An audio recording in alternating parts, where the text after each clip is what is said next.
নোয়াখালী সুবর্ণচরে মেঘনা নদীর ভাঙন রোধে জিও ব্যাগ ডাম্পিং প্রকল্পে অনিয়মের অভিযোগ তুলে বিক্ষোভ মানববন্ধন করেছে স্থানীয় বাসিন্দারা।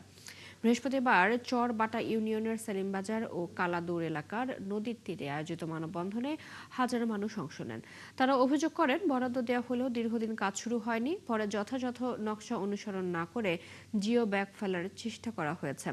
মানববন্ধন থেকে দ্রুত জিও ব্যাগ ফেলার কাজ শুরু, প্রকল্পের অনিয়ম তদন্ত এবং ভাঙন রোধে কার্যকর পদক্ষেপ নেওয়ার দাবি জানানো হয়। একই সাথে পানি সম্পদ মন্ত্রী শহীদউদ্দিন চৌধুরী অ্যানি এবং নোয়াখালী ৪ আসনের সংসদ সদস্য মোহাম্মদ শাহজাহানের হস্তক্ষেপ কামনা করেন এলাকাবাসী।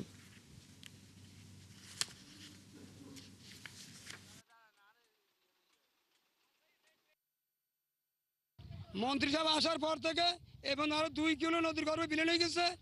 আমাদের কাজটা ধরছি দিচ্ছি নিচ্ছি করে কাজটা হইতেছে না। প্রধানমন্ত্রীর কাছে আমাদের একটাই দাবি যে আমাদের কাজ চলাকালীন কাজ কেন বন্ধ হয়ে গেল এবং কাজ যেভাবে চলে এটা কিন্তু আসলে চলার গতি নয়।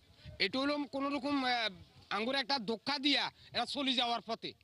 নদীর অর্ধেক স্লোপ থেকে তারা উপরের দিকে ফ্লেসিং করছে, কিন্তু ডাম্পিং কাজ যেটা করার কথা ছিল এটা মোটেও করা হচ্ছে না।